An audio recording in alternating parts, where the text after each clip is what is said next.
Hi friends, please subscribe to Amravati Media and press the bell icon for more latest updates.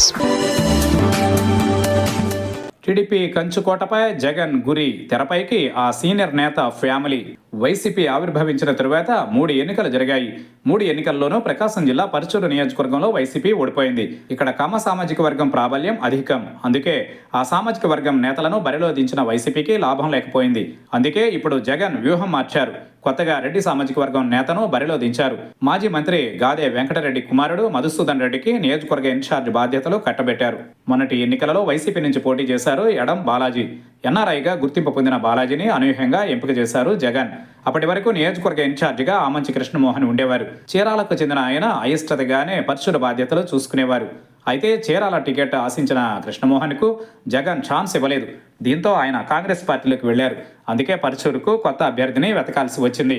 NRI ఎడం బాలాజీని రంగంలోకి దించారు జగన్. కానీ లాభం లేకుండా పోయింది. టీడీపీ అభ్యర్థి ఏలూరు సాంబశివరావుకు ఎదురు లేకుండా పోయింది. హ్యాట్రిక్ విజయంతో నియోజకవర్గంలో ఆయన దూసుకుపోతున్నారు. ఆయనకు చెక్ చెప్పాలంటే బలమైన రాజకీయ నేపథ్యం ఉన్న గాదే మధుసూదన్ రెడ్డి సరిపోతారని జగన్ ఒక నిర్ణయానికి వచ్చారు. నియోజకవర్గ బాధ్యతలు కట్టబెట్టారు. మాజీ మంత్రి గాదే వెంకటరెడ్డి సొంత నియోజకవర్గం పర్చూరు. పలుసార్లు ఎమ్మెల్యేగా గెలిచిన వెంకటరెడ్డి మంత్రిగా కూడా సేవలు అందించారు. నియోజకవర్గంలో ఆ కుటుంబానికి సొంత కేడర్ అంటూ ఉంది. వారికి నియోజకవర్గ బాధ్యతలు అప్పగిస్తే పార్టీకి కొత్త మైలేజ్ వస్తుందని జగన్ బలంగా నమ్ముతున్నారు. వైసీపీ ఆవిర్భావం నుంచి ఇంతవరకు పరుచూరు నియోజకవర్గంలో బోణి కొట్టలేదు. వరుస ఓటములతో నియోజకవర్గంలో వైసీపీ బలహీనపడుతోంది. అందుకే జగన్ కీలక నిర్ణయం తీసుకున్నారు. గాదే మధుసూదన్ రెడ్డికి నియోజకవర్గ బాధ్యతలు కట్టబెట్టారు. పరుచూరు నియోజకవర్గంలో ఇప్పటివరకు జరిగిన ఎన్నికలలో టీడీపీదే హవా. టీడీపీ 7 సార్లు విజయం సాధించగా కాంగ్రెస్ పార్టీ 4 సార్లు గెలుపొందింది. వైసీపీకి ఇంకా గెలుపు తట్టలేదు. అయితే ప్రతి ఎన్నికల్లోనూ ఈ నియోజకవర్గ విషయంలో ప్రయోగాలు చేస్తున్నారు జగన్. కానీ ఓటమి ఎదురవుతోంది. ఎన్నికల సమయంలో వచ్చిన కొత్త నేతను స్థానిక కేడర్ వ్యతిరేకించడంతో పాటు సదరు అభ్యర్థికి నియోజకవర్గ రాజకీయ పరిస్థితులు అవగాహన చేసుకునేందుకు సమయం చాలడం లేదు. అందుకే నియోజకవర్గంలో ఒక్కసారి కూడా వైసీపీ విజయం సాధించలేకపోయింది.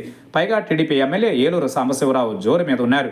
2014 ఎన్నికలలో ఆయనే గెలిచారు. 2019 ఎన్నికలలో జగన్ ప్రభంజనంలో సైతం నిలబడగలిగారు. ఈ ఎన్నికలలో ఏకంగా 24,000 ఓట్ల మెజారిటీతో విజయం సాధించారు. జగన్ ప్రధానంగా వైసీపీ గెలుపొందని నియోజకవర్గాలపై దృష్టి పెట్టారు. అందులో భాగంగానే ఆయన పరుచూరుపై ఫుల్ ఫోకస్ పెట్టారు. ఎట్టి పరిస్థితులలో వచ్చే ఎన్నికలలో పరుచూరు గెలవాల్సిందేనని గట్టిగానే భావిస్తున్నారు. అందుకే బలమైన రాజకీయ నేపథ్య కుటుంబం నుంచి గాదే మధుసూదన్ రెడ్డికి నియోజకవర్గ ఇన్ఛార్జ్ బాధ్యతలు ఇచ్చారు. లోకల్ వ్యక్తి కావడంతో చొచ్చుకుపోతారని, పాత క్యాడర్ కసితో పనిచేస్తుందని అంచనా వేస్తున్నారు. మరి ఈ అంచనాలు ఎంతవరకు ఫలిస్తాయో చూడాలి.